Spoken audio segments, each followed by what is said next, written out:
feat that had always been regarded as impossible. The operation of the Pony Express was a supreme achievement of physical endurance on the part of man and his ever-faithful companion, the horse. The history of this organization should be a lasting monument to the physical sacrifice of man and beast in an effort to accomplish something worthwhile. Its history should be an enduring tribute to American courage and American organizing genius.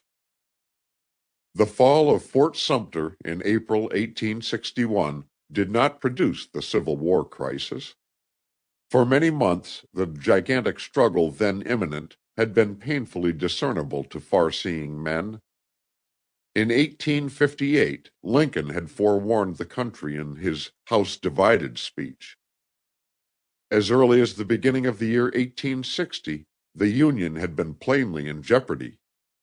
Early in February of that momentous year, Jefferson Davis, on behalf of the South, had introduced his famous resolutions in the Senate of the United States.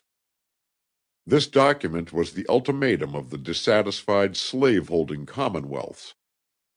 It demanded that Congress should protect slavery throughout the domain of the United States.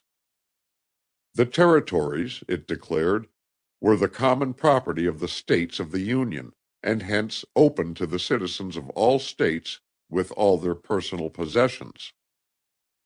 The northern states, furthermore, were no longer to interfere with the working of the Fugitive Slave Act. They must repeal their personal liberty laws and respect the Dred Scott decision of the federal Supreme Court.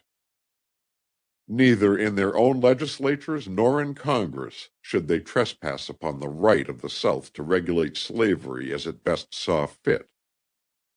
These resolutions, demanding in effect that slavery be thus safeguarded, almost to the extent of introducing it into the free states, really foreshadowed the Democratic platform of 1860, which led to the great split in that party, the victory of the Republicans under Lincoln, the subsequent secession of the more radical Southern states, and finally the Civil War, for it was inevitable that the North, when once aroused, would bitterly resent such pro-slavery demands.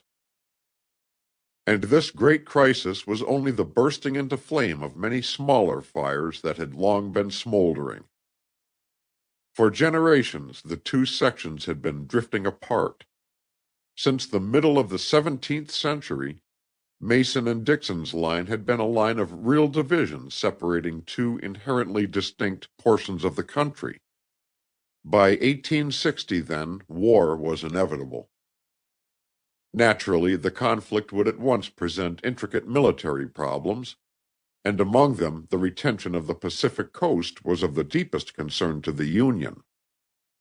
Situated at a distance of nearly 2,000 miles from the Missouri River, which was then the nation's western frontier, this intervening space comprised trackless plains, almost impenetrable ranges of snow-capped mountains, and parched alkali deserts. And besides these barriers of nature, which lay between the west coast and the settled eastern half of the country, there were many fierce tribes of savages who were usually on the alert to oppose the movements of the white race through their dominions. California, even then, was the jewel of the Pacific. Having a considerable population, great natural wealth, and unsurpassed climate and fertility, she was jealously desired by both the North and the South. To the South, the acquisition of California meant enhanced prestige, involving, as it would, the occupation of a large area whose soils and climate might encourage the perpetuation of slavery. It meant a rich possession which would afford her a strategic base for waging war against her northern foe. It meant a romantic field in which opportunity might be given to organize an allied republic of the Pacific, a power which would, perchance, forcibly absorb the entire Southwest and a large section of northern Mexico. By thus creating counter forces, the South would effectively block the federal government on the western half of the continent.